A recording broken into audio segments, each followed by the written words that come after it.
Good morning, students. I am Dinesh Sharma, your biology teacher. उम्मीद है आपको समझ में आ रहा होगा. लेसन नंबर फर्स्ट के बाद लेसन नंबर 2, जो भी चीज़ आपको समझ में नहीं आए डायरेक्ट कमेंट बॉक्स में जाके कमेंट करें.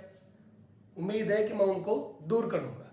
तो कोशिश क्या करें, क्लास डेली लेने के बाद जो चीज़ समझ में नहीं आए वो डायरेक्ट बोले कि ये चीज़ समझ में नहीं आ रही है, उसको दोबारा रिपीट कर दिया जाएगा या फिर बाय फोनिक आपको संतुष्ट किया जाएगा. Today we read structure of pollen grain. First point, advantage and disadvantage of pollen grain. Second point, megasporogenesis. Third point, development of female gametophyte. Fourth point and fifth point at last, structure of ovule. First of all, structure of pollen grain. As we know that after microsporogenesis, microspores or pollen grains are formed. These pollen grains have clearly two layers. Outer layer is a rough layer which is known as axile. You see, in initial pollen grain structure, the outer layer is completely rough and internally layer is smooth. The axine is made up with sporopollenin. आप तो जानते हैं sporopollenin किसने बनाया था? Sporopollenin बनाया था tapetum sales ने. तो टेपिटम सेल्स इन एक्साइन में स्पोरोपोलेनिन का पूरा कंटेनिंग मटेरियल रखते हैं, जिसकी वजह से ये लॉन्ग लिव रहते हैं. इन एक्साइन का फॉर्मेशन स्पोरोपोलेनिन से हुआ, तो फिर इंटाइन का फॉर्मेशन किससे हुआ? तो intine layer made up with cellulose and pectin. Cellulose and pectin, ये लीजिए, सेल्यूलोज प्लस पेक्टिन.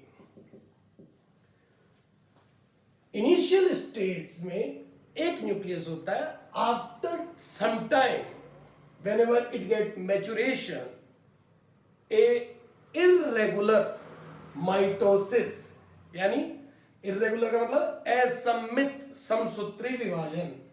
तो इमाइटिक, ये माइकोटिक डिवीजन की वजह से दो सेल्स बन जाती हैं.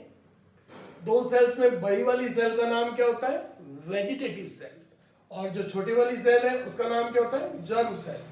बोथ हैव डिफरेंट और सेपरेट न्यूक्लियस. एक्साइन और इंटाइन एज यूजुअली है. You see, these are the some pores known as germ pore. यहां एक बात काम की, germ pore in monocot family, germ pore only single one. Why? In dicot family में germ pore 2 और 3 होते हैं. ठीक है, इनसे पोलन ट्यूब का फॉर्मेशन होता है. तो formation of pollen tube during germination from germ pore. तो क्या क्या जर्म पोर के बारे में आपने स्पेशल सीखा? एक्साइन और इंटाइन दो लेयर होती हैं. फर्स्ट, एक्साइन स्पोरोपोलेनिन की बनी होती है, इंटाइन सेल्यूलोज और पेक्टिन की होती है.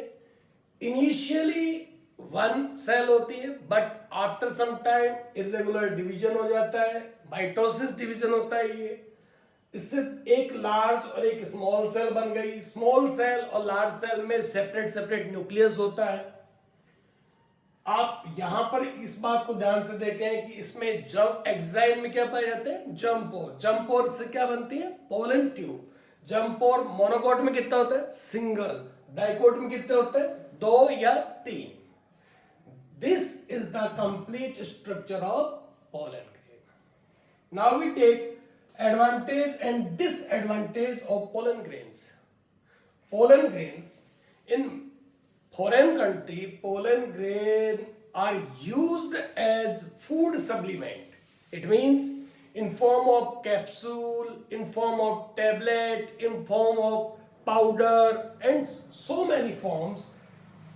Athletician, horse riders, and many people take pollen tube, pollen tab for increase their stamina. क्यों, आखिर लोग क्यों ले रहे हैं पोलन ग्रेन की टैब, पोलन ग्रेन की ये सिरप वगैरह क्यों ले रहे हैं? Pollen grains is enrich source of protein, इसमें प्रोटीन की बहुत अच्छी मात्रा पाई जाती है। तो इसको क्या किया जाता है, अलग अलग डिफरेंट टाइप के जो पोलन ग्रेन्स होते हैं उनको या तो सिरप की फॉर्म में या फिर टैबलेट की फॉर्म में या कैप्सूल की फॉर्म में लेके पैकिंग कर दी जाती है, जिसको भी अपना स्टेमिना, जैसे एथलेटिशियन है, जैसे हॉर्स राइडर्स हैं, जैसे स्टूडेंट्स हैं, योगा एक्सपर्ट हैं, वो लोग अपने स्टेमिना को इंक्रीज करने के लिए pollen tab, pollen capsule, pollen syrup ले रहे हैं। लेकिन एडवांटेज है तो डिसएडवांटेज भी है। What is the disadvantage? Some special type of plants create a lot of huge number of pollen grains which create allergy, bronchitis and many respiratory disorders like Parthenium, like Lantana, Camara। तो क्या सीखा आपने? मैंने बोला कि जो pollen grains हैं कुछ स्पेशल स्पीसीज के, वो एलर्जी प्रोड्यूस कर रहे हैं। एलर्जी प्रोड्यूस करने, अब एलर्जी की वजह से क्या हो जाता है? एलर्जी की वजह से ब्रोंकाइटिस हो जाता है, आपको श्वसन संबंधी यानी रेस्पिरेटरी डिसऑर्डर्स हो जाते हैं। तो ऐसे डिसऑर्डर्स इनका मेन डिसएडवांटेज है। तो this is the disadvantage of pollen grain. तो पोलन ग्रेन के एडवांटेज और डिसएडवांटेज उम्मीद आप समझ गए होंगे। Now we take megasporogenesis. What is megasporogenesis? Formation of megaspore in ovule is known as megasporogenesis। Ovule के अंदर मेगास्पोर का फॉर्मेशन होना मेगास्पोरोजेनेसिस कहलाता है। Inside the ovule, all diploid cells are behave megaspore mother cell after first reduction division, which is irregular. One large and one small cell is formed. After second reduction, 3 cells are small and 1 large cell are formed. 3 cells, small cells are degenerated and 1 large active megaspore remain। दोबारा देखिए, मैंने कहा कि ovule की inside की जो membrane है उनमें डिप्लॉइड सेल्स पाए जाते हैं स्पोरोजिनस टिश्यू की। इन स्पोरोजिनस टिश्यू की cells, diploid cell megaspore mother cell की तरह बिहेव करती हैं। बिहेव करने के बाद पहला रिडक्शन डिवीजन होता है। रिडक्शन डिवीजन का मतलब अर्धसूत्री विभाजन। तो रिडक्शन डिवीजन फर्स्ट होता है जो कि इर्रेगुलर होता है। इर्रेगुलर का मतलब अनियमित। तो उससे एक बड़ी और एक छोटी वाली सेल बन रही है। दूसरा रिडक्शन डिवीजन होता है तो बड़ी वाली से एक बड़ी और एक छोटी, और छोटी वाली से 2 छोटी बनती है। इसका मतलब there are 3 small cell and 1 large cell. ठीक है, तीनों सेल जो छोटी वाली होती हैं स्मॉल सेल, वो आफ्टर सम टाइम डिजनरेट हो जाती है। तो बची कौन? रिमेन हो गई 1 एक्टिव मेगास्पोर। और ये फंक्शनल मेगास्पोर, ये है फंक्शनल। इसमें 3 माइटोसिस होते हैं और 3 माइटोसिस से फिर फीमेल गेमेटोफाइट का फॉर्मेशन होता है। तो फॉर्मेशन ऑफ फीमेल गेमेटोफाइट कैसे हो रहा है? देखिए, फीमेल गेमेटोफाइट का मतलब होता है development of embryo sac. Megasporogenesis में कितने एक्टिव मेगास्पोर बचे? सिंगल। तो 1 एक्टिव मेगास्पोर में पहला माइटोसिस हुआ, एक के 2 न्यूक्लियस बने, 1 और 1। सेकेंड माइटोसिस में 2 के कितने बन गए? 4 सेल स्टेज। तो ये हो गई 2 सेल स्टेज, ये हो गई 4 सेल्स स्टेज। अब थर्ड माइटोसिस में जैसे ही होता है तो 4 की कितनी बन गई? 8 सेल। तो इसको हम क्या बोलेंगे? 8 सेल स्टेज। अब इसका रीअरेंजमेंट होता है। Rearrangement 1 from this side, 1 from this side. एक आपका इधर से न्यूक्लियस, एक इधर से न्यूक्लियस आकर के और बीच में सेटल डाउन हो जाता है और सेंट्रल सेल का फॉर्मेशन करता है। तो आप क्या देख रहे हैं, एम्ब्रियो सैक में 8 सेल, कितनी 8 सेल, सॉरी 7 सेल और 8 न्यूक्लियस दिखाई दे रहे हैं, 7 सेल्स एंड 8 न्यूक्लियस। दोबारा देखिए, रीअरेंजमेंट होने के बाद एक न्यूक्लियस इधर से, एक न्यूक्लियस इधर से आ गया, तो ऊपर 3 बची, नीचे 3 बची, और बीच में दोनों न्यूक्लियस यहां करके सेंट्रल सेल का फॉर्मेशन करते हैं, जिसमें न्यूक्लियस तो होते हैं 2, लेकिन सेल काउंट होती है 1। तो कितनी हो गई, 7 सेल 8 न्यूक्लियस। तो अगर आपसे पूछा जाए how many nucleus and how many cells are found in polygonum embryo sac, तो आपका जवाब देना है 7 सेल्स एंड 8 न्यूक्लियस। ठीक है, अब इन 8 न्यूक्लियस और 7 सेल्स का डिवाइडेशन कैसे हुआ एम्ब्रियो सैक में, चेलेजल एंड की तरफ पाए जाने वाली सेल्स को क्या बोलेंगे, चेलेजल सेल्स। नीचे की तरफ जो पाई जाने वाली 3 सेल्स हैं उनको कंबाइंडली बोलेंगे एग एपरेटस। एग एपरेटस में जो ऊपर वाली आपको रेड सेल दिखाई दे रही है, इसका नाम है एग सेल, और नीचे वाली जो 2 सेल्स हैं उनको बोलते हैं सिनर्जिड सेल्स।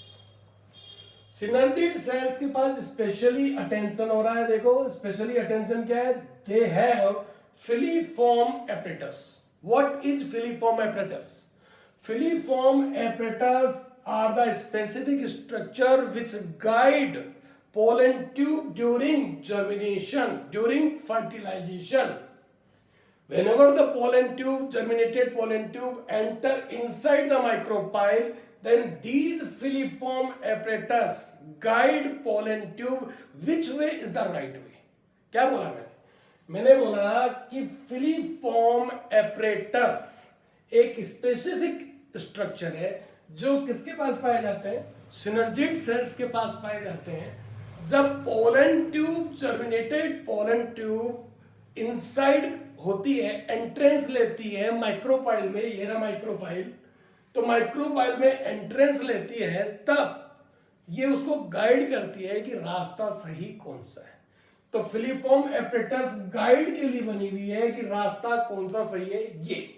तो इस तरह से डेवलपमेंट ऑफ फीमेल गेमेटोफाइट होता है। दोबारा रिपीट करवा रहा हूं, after active megaspore there are 3 continuous mitosis found, 1, 2 and 3. After 3 mitosis, 8 cells are formed, and during rearrangement, one from this side, one from this side, they rearrange. Now the embryo sac have 7 cells and 8 nucleus.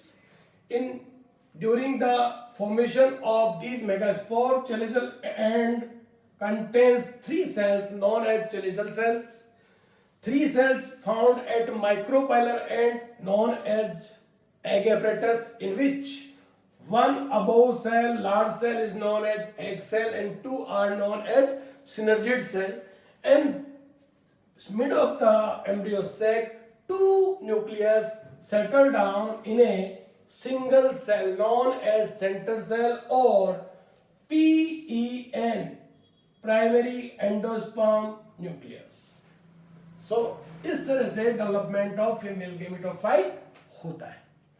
अब हम पढ़ रहे हैं कि ovule की structure कैसी होती है। ओव्यूल की स्ट्रक्चर इस साइड पे देखिए आप, ओव्यूल की स्ट्रक्चर इस प्रकार की होती है, इसमें ये वो स्ट्रक्चर है जो ओवरी से कनेक्ट करके रखता है। इस स्ट्रक्चर को बोलते हैं फ्यूनिकल। वो स्ट्रक्चर जो इंटेग्यूमेंट्स को फ्यूनिकल से जोड़ के रखता है उसको बोलते हैं हाइलम। तो B is hilum. C and D these are integuments. ये क्या है, integuments, outer surface covering of ovule.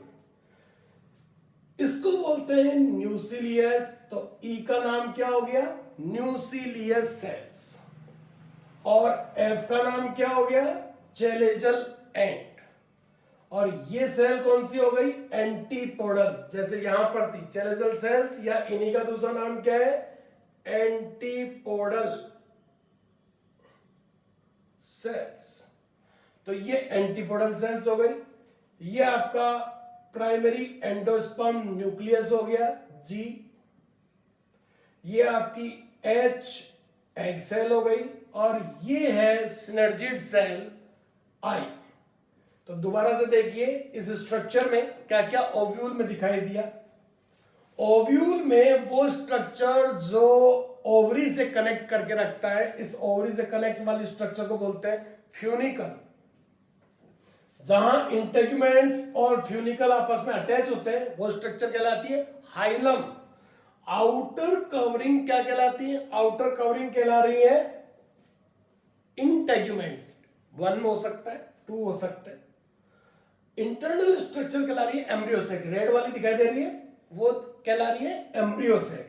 Embryo sac के ठीक ऊपर वाली सेल्स को हम यहाँ पे कहते हैं स्टेलेजल सेल्स, और यहाँ कहते हैं न्यूक्लियस सेल्स। और एम्ब्रियोसेक के अंदर अभी आपको बताया मैंने 7 सेल्स और 8 न्यूक्लियस पाए जाते हैं।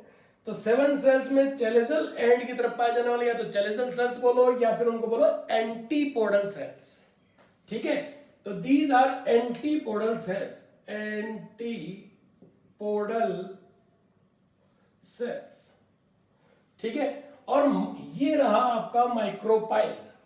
माइक्रोपाइल की तरफ पाए जाने वाली 3 सेल्स को क्या बोलते हैं? Egg apparatus. जरा ध्यान से देखिए इसको, एग एपरेटस, जिसमें ऊपर वाली को तो बोल रहे हैं एग सेल और नीचे वाली को बोल रहे हैं सिनर्जिड सेल। ऊपर वालियों को बोल दिया या तो एंटीपोडल या चेलेजल सेल्स। ठीक है, और बीच वाले 2 न्यूक्लियस की स्ट्रक्चर को क्या बोला जाता है? पीईएन। इस तरह से ये ओव्यूल की स्ट्रक्चर है। पोलन ट्यूब जो एंट्री मारती है वो यहां से मारती है, ये पोलन ट्यूब इधर से एंट्री मार रहा है। तो आपने सीखा कि स्ट्रक्चर ऑफ ओव्यूल में क्या क्या होता है।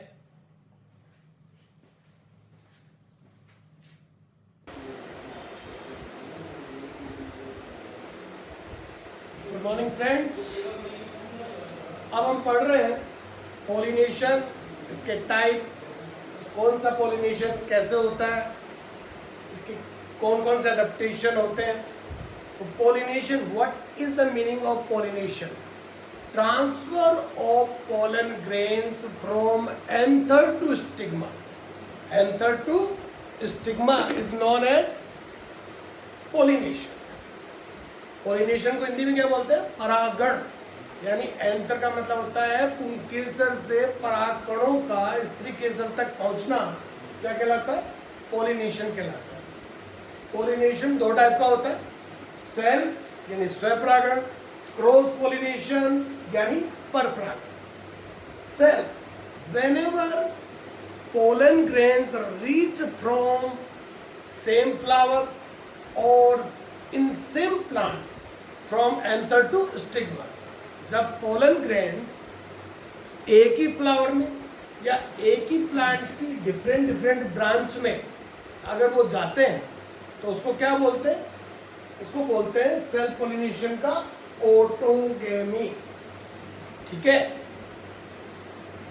और एक ही फ्लावर के बजाय एक ही प्लांट में जाते हैं तो उसको क्या बोलते हैं? गेटिनोगेमी। यानी सेल्फ पोलिनेशन 2 टाइप का हुआ, फर्स्ट ऑटोगेमी, सेकेंड गेटिनोगेमी। ऑटोगेमी का मतलब होता है जब पोलन ग्रेन्स एक ही फ्लावर में एंथर से स्टिग्मा पर ट्रांसफर हो जाए, और जब पोलन ग्रेन्स ट्रांसफर कहाँ हो? एक फ्लावर से दूसरे फ्लावर, एक फ्लावर से दूसरे फ्लावर में, लेकिन ब्रांच अलग है, प्लांट एक ही है। तो whenever the pollen grains transfer in same flower known as autogamy. Different flower but same plant, pollen grains reach from anther to stigma, then the process known as geitonogamy. Self pollination की adaptations क्या होते हैं? What are the suitable adaptation for self pollination? First, bisexuality. Bisexuality का मतलब both sex organs found in same flower. Male और female दोनों sex organ अगर एक ही फ्लावर में पाए जाएं तो सेल्फ पोलिनेशन के चांसेस बढ़ जाते हैं। सेकंड है होमोगेमी। होमोगेमी का मतलब, होमोगेमी का मतलब है whenever the both sex organ which found in same flower mature at same time, यानी जब मेल और फीमेल सेक्स ऑर्गन जब एक ही टाइम मैच्योर हो जाए तो उस चीज को क्या बोलते हैं, होमोगेमी। थर्ड है cleistogamy. This is the very important for NEET. Cleistogamy, some flowers which do not open in their whole lifetime are known as clistogamous flower and the phenomena known as clistogamy। ऐसे flower जो अपने life time में कभी open नहीं होते, हमेशा बड stage में रहते हैं, तो उन फ्लावर्स को क्लिस्टोगेमस, अनुन्नमिल्य पुष्प तथा उनका ये करेक्टर क्लिस्टोगेमी, अनुन्नमिल्यता कहलाता है। तो क्लिस्टोगेमी का मतलब ऐसे फ्लावर जो अपने लाइफ टाइम में कभी नहीं खिले, हमेशा बंद रहते हैं, क्लोज। तो इनको स्पेशल है, इनके एग्जाम्पल क्या है, इनके एग्जाम्पल है voila, ऑक्जेलिक्स, कोमेलाइना। These are the some examples of clistogamous flowers. And the fourth one is bud pollination। bud pollination का मतलब इनमें बड बनते ही पोलिनेशन ऑटोमेटिकली होता है।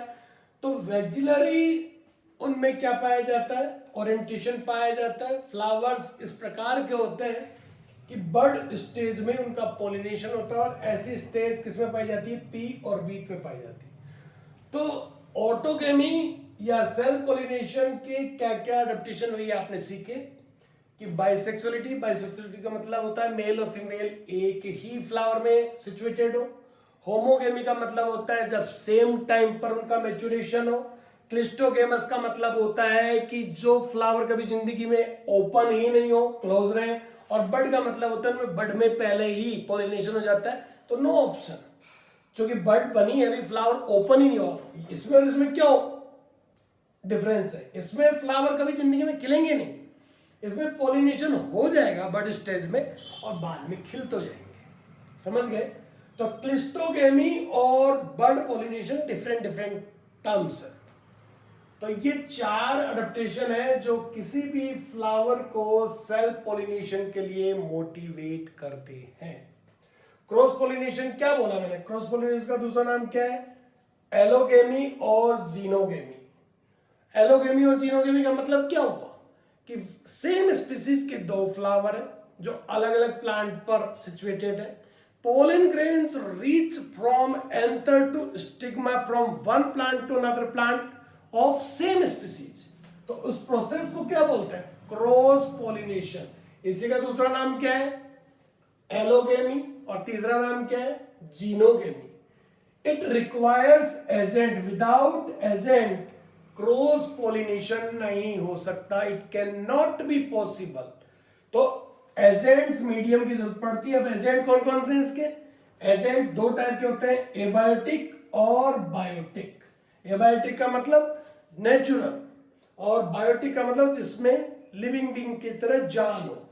तो एबायोटिक में सबसे पहले है एनिमोफाइली। एनिमोफाइली का मतलब होता है विंड पोलिनेशन, कि एजेंट किसका हो, विंड का हो, यानी विंड के द्वारा जिसमें पोलिनेशन होता हो। अगर आपने एग्जांपल देखा हो तो जितने भी ग्रेमिनी फैमिली के मेंबर्स हैं, ग्रेमिनी पोएसी बोलते हैं आजकल उसको, तो ग्रेमिनी पोएसी फैमिली के जितने भी आपके अनाज वगैरह हैं, व्हीट है, बार्ले है, मेज है, इन सब में विंड पोलिनेशन ही पाया जाता है।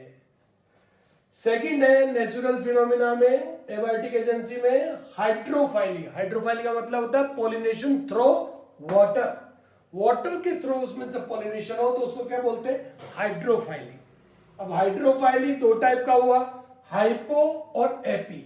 हाइपो का मतलब ऐसे प्लांट्स जो सबमर्ज कंडीशन में पाए जाते हैं।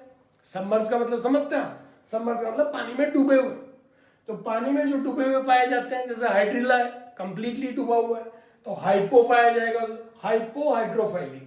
और जो पानी की सरफेस पर पाए जाते हैं उसमें पाया जाएगा एपीहाइड्रोफाइली। समझ गए? जैसे वेलिस्नेरिया, जैसे और कई हाइड्रोफाइट्स है जो। तो जीनोगेमी दो टाइप से हुआ, एक एबायोटिक और एक बायोटिक। ठीक सा। सेकंड है बायोटिक एजेंसी। बायोटिक एजेंसी में कौन कौन से एजेंट हैं जो पॉलिनेशन कर सकते हैं? फर्स्ट है एंटेमोफाइली। कंफ्यूज मत होना, एनिमोफाइली और एंटेमो। ज्यादातर बच्चे क्या सोचते हैं, एनिमोफाइली का मतलब होता है एनिमल्स या इंसेक्ट। नो, एनिमोफाइली का मतलब हो गया विंड और एंटेमोफाइली का मतलब हो गया इंसेक्ट्स। तो जब पॉलिनेशन इंसेक्ट्स के थ्रू हो तो उस प्रोसेस को बोलते हैं एंटेमोफाइली। सेकंड है ऑर्निथोफाइली। ऑर्निथोफाइली का मतलब whenever the pollination process take place through the birds, जब बर्ड्स के द्वारा, पक्षियों के द्वारा अगर पॉलिनेशन का प्रोसेस हो तो इस प्रोसेस को बोलते हैं ऑर्निथोफाइली। ठीक है। अगला है कायरेप्टेरोफाइली। कायरेप्टेरोफाइली का मतलब if the pollination process take place through the bat. Do you know bat और टेरापस? चमगादड़ का नाम सुना है? तो वो चमगादड़ जब जिन पेड़ों पर उल्टा लटका रहता है और वो रात के समय जब अपने फूड प्रोसेसिंग के दौरान जब किसी का पॉलिनेशन कर देता है तो उस प्रोसेस को बोलते हैं कायरेप्टेरोफाइली। अगला है मेलेकोफाइली। मेलेकोफाइली का मतलब मोलस्कन्स। मोलस्कन जानते हैं आप? पाइला, यूनियो। तो ऐसे वाले मेंबर्स के थ्रू अगर कोई आसपास के जो सी वाटर के आसपास पाए जाने वाले जो प्लांट्स हैं उनमें अगर पॉलिनेशन प्रोसेस हो जाता है तो उसको बोलते हैं मेलेकोफाइली। तो आपको जीनोगेमी के दो प्रकार के मैंने एजेंट्स बताए, एबायोटिक और बायोटिक। एबायोटिक में मैंने पहले बोला एनिमोफाइली, मतलब pollination through wind. Second process बताया हाइड्रोफाइली। हाइड्रोफाइली का मतलब वाटर के थ्रू पॉलिनेशन। दो टाइप का होगा, हाइपो और एपी। ठीक है। बायोटिक एजेंसी के लिए मैंने आपको बोला कि एंटेमोफाइली। एंटेमोफाइली का मतलब जब पॉलिनेशन इंसेक्ट्स के थ्रू हो। सेकंड ऑर्निथोफाइली, जब पॉलिनेशन बर्ड्स के थ्रू हो। और थर्ड है कायरेप्टेरोफाइली, यानी जब पॉलिनेशन बैट यानी टेरापस के थ्रू हो। और मेलेकोफाइली जब जो आपका पॉलिनेशन प्रोसेस है वो मोलस्कन्स के थ्रू।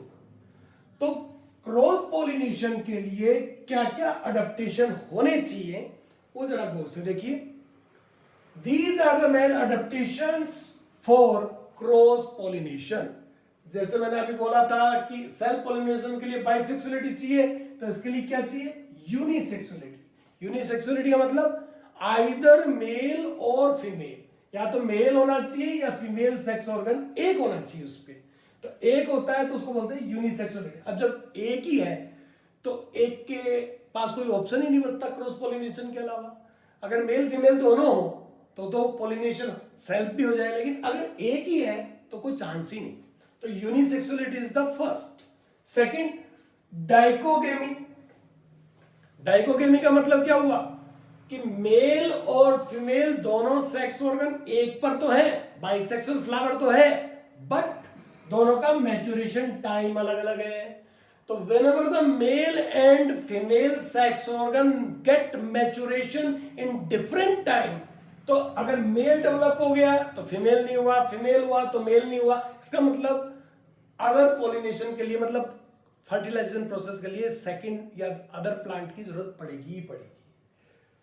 थर्ड है सेल्फ स्टेरिलिटी। सेल्फ स्टेरिलिटी का मतलब होता है in some bisexual flowers pollen grains are formed, they reach at stigma but they do not germinate. Why?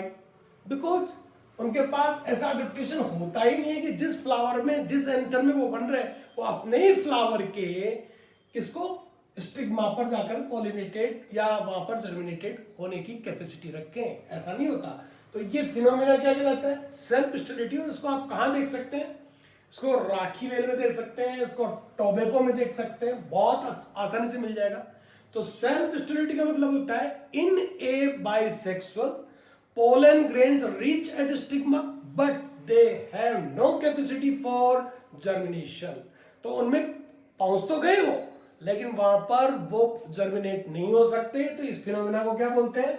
Self sterility. अगला है हेट्रोस्टाइली। हेट्रोस्टाइली का मतलब क्या हुआ? हेट्रोस्टाइली का मतलब होता है कि कुछ प्लांट्स में स्टाइल्स का साइज अलग अलग होता है, यानी किसी में बड़ा होता है, किसी में छोटा होता है। सपोज करो स्टाइल इतनी बड़ी थी या स्टाइल इतनी छोटी थी। सपोज करो मेल सेक्स ऑर्गन बड़ा है और फीमेल सेक्स ऑर्गन छोटा है, और या फिर दूसरा कंडीशन ये लो, फीमेल सेक्स ऑर्गन काफी बड़ा है और मेल सेक्स ऑर्गन क्या हो गया? छोटा हो गया। तो दोनों ही सिचुएशन में पोलन ग्रेन्स पहुंच नहीं सकते, तो ऐसी सिचुएशन को बोलते हैं हेट्रोस्टाइली। प्राइमरोज में ये बहुत आसानी से आपको देखने को मिलेगा। वहां पर दो टाइप की स्टाइल होती है, एक बड़ी और एक छोटी। ठीक है, अगला प्रोसेस है हर्कोगेमी। हर्कोगेमी का मतलब होता है structural barrier found between male and female sex organ. भाई मेल और female sex organ both are present on same flower, लेकिन उनके बीच में क्या आ गया? स्ट्रक्चरल बैरियर आ गया। तो स्ट्रक्चरल बैरियर आने की वजह से वो दोनों बाइसेक्सुअल होने के बावजूद भी सेल्फ पॉलिनेटेड नहीं हो सकते, जैसा कि आप देख सकते हैं साल्विया में। तो इसमें एंटेमोफाइली पाया जाता है साल्विया में, तो हर्कोगेमी उसमें भी अच्छा है एग्जाम्पल। तो अडेप्टेशन दोबारा लीजिए। यूनिसेक्सुअलिटी का मतलब सेक्स ऑर्गन एक हो। डाइकोगेमी का मतलब मेल और female sex organ both are same flower but maturation time अलग अलग हो। सेल्फ स्टेरिलिटी का मतलब क्या हुआ? In a bisexual flower if pollen grains reach on stigma but do not capable for germination process. Heterostyly का मतलब क्या हुआ? कि if plant which are bisexual have two types of styles, long or small. और हार्कोगेमी का मतलब क्या हुआ? हार्कोगेमी का मतलब हुआ structural barrier found between male and female sex organ. तो आपने सीखा कि पोलिनेशन क्या होता है, एजेंट्स कौन से रिक्वायरमेंट होते हैं। तो इन सब की डिटेल हम नेक्स्ट क्लास में करेंगे। जो भी चीज समझ में नहीं आए वो डायरेक्ट कमेंट बॉक्स में जाकर के और कमेंट करें कि ये चीज समझ में नहीं है, जिससे उसको और अच्छी तरीके से एक्सप्लेन किया जा सके। Thank you.